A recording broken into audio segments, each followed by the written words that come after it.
right, good morning, everybody.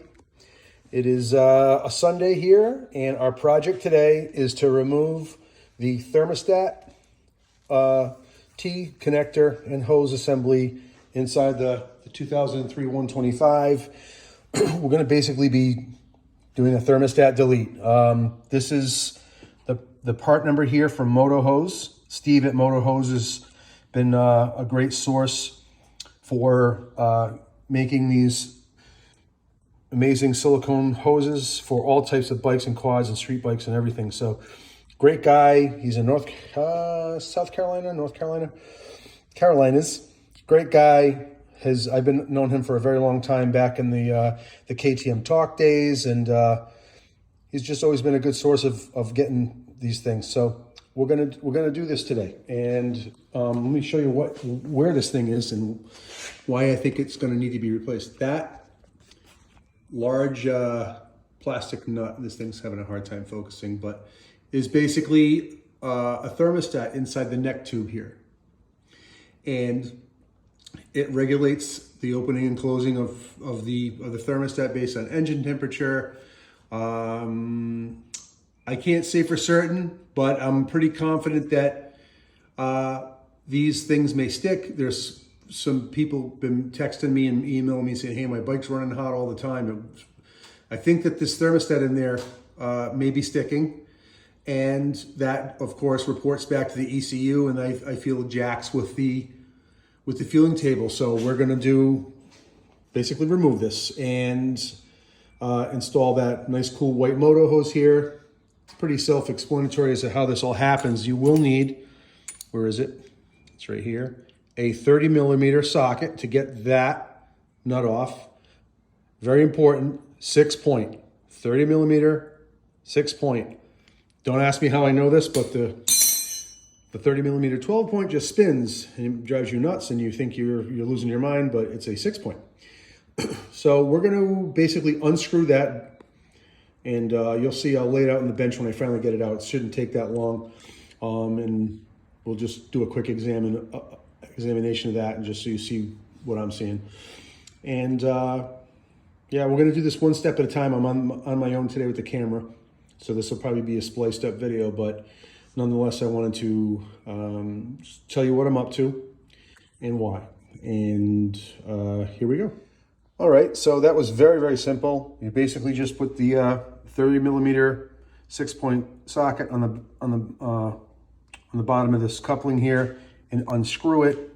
And as you do that, it unscrews itself from the top portion that's this little Y or T, and that feeds either side of the radiator like I had showed before. This is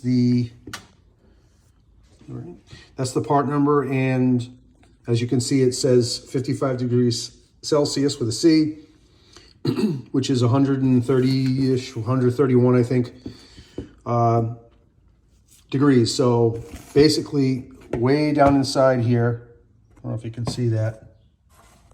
Probably not, maybe this side. Oh, there you go. Well, that's the bottom part of it with the nut. There's basically a thermostat in there, and if all things flow correctly at the right temperature, this opens up and the spring decompresses, and at 131 degrees, water flows through your radiators and through your water pump, through your system. I question that, and I'm not saying bad KTM. It's probably in concept a good idea, but the fact that things possibly could go wrong with this, some of these have cracked and split and leaked water. You don't really know it because it's in the neck tube. Next thing you know, you're pushing your bike back to the truck. So I think that doing the thermostat delete is from a non-cracking. I mean, this is not going to split. It's just absolutely not going to. And I feel that there's something going on with the mapping. When it runs hot, it may want to try to lean things out, and that's a concern. When this thing is full wide open, it really shouldn't matter because then water's flowing properly. But it's that intermittent time between when it's closed and open that if it never opens, it could start to lean things out. So next thing we're going to do is take this apart out of the package. I'll probably put a little soap on it, dish soap or something, just to kind of help it get down into the neck tube. But this is what it looks like. Pretty large size hole there. So you will see a gap when this thing's in, and it's going to come down there. And then we're going to just bolt it all back up, fill it with fluid, make sure she doesn't leak, and go ride it. So next one you'll see is me with the tube, and roger that. All right, that actually wasn't that hard at all. I just wiped a little soap on this end, as well as this end, and a little bit on the neck tube. I'll show a quick picture of what they show you, how to get this in on their manual. You kind of fold over that top, and then start to force it down. And I just kind of put my hand in here and pulled down on that. This side fell in. This side took a little bit more convincing with a little, I just used a 3/8 ratchet extension and just kind of pushed it down a little bit and worked. It took about 3 minutes to put this in. So I'm going to button this all up, fire it up, look for leaks, and report back in a little bit. Alrighty then. All right, well, there she is. She's installed with a clamp up on top, both sides. I filled this up and put the tank on it real quick and ran it for a second, no leaks. I'll give you a more in-depth test as we go along and explain what's going on with my findings on the thermostat delete. Big shout out to Steve from Motohose. Go check him out. He makes great stuff for all sorts of bikes, and business is booming.